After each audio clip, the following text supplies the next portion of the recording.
Female Prisoner 701 Scorpion is a movie from 1972, a Japanese movie. It's one of my favorites, and not just for the specific genre of women in prison revenge thrillers. It's generally one of my favorite movies from the exploitation era, and I think it still holds up today. The movie not only turned into a cult classic, it was actually successful at the time, and it spawned at least 3 official sequels and a couple of unofficial ones. If you've never heard of it, it's about a woman referred to as Matsu, and her codename is Scorpion, who was set up by her lover, who's kind of like an undercover narcotics officer who wanted to infiltrate the Yakuza using her. And that's what landed her in prison, and she now tries to escape to take revenge, not only on the guy, but everyone who was involved in imprisoning her. And during her imprisonment, she is mistreated in that specific prison, which is based on a little bit of an island, you could say. And this involves humiliating Matsu and then even torturing her because she's constantly trying to flee, and therefore they're trying to mistreat and ultimately break her. But that never happens. Instead, she can successfully take revenge on one of her enemies after another, not just in the prison, but ultimately after her escape, she can also take revenge on the guys who set her up. What's really interesting about the movie is the aesthetics, and I've read that this was in fact the first directing of Shunja Ito, so this was his debut movie.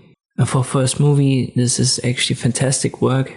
They only had a small budget, which was never truly reported, but it was rumored to be the typical low-budget production of that era, with around 10 to 20 shooting days and only like 100 to 200,000 bucks as a total budget. So the movie is a minimalistic, low-budget flick. And what they made out of the small resources that they had at hand is absolutely stunning. If you're familiar with movies of that time from Japan, so from the 1970s, the female lead might be familiar, because it's the same actress that played Lady Snowblood, which was the movie that inspired Tarantino to do Kill Bill.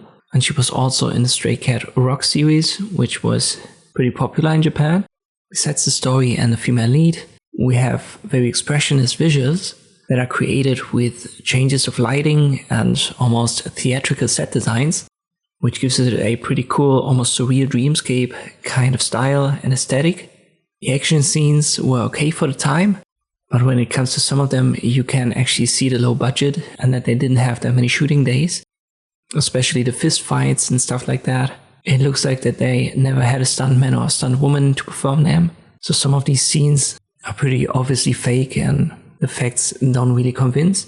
There's, for example, a very prominent shovel scene when an inmate tries to hit someone with a shovel over the head, and you can clearly see how that woman misses, but it seems like they only had this one shot available, so they just performed the typical blood explosion, and they had to use this shot, even though it was obviously a miss.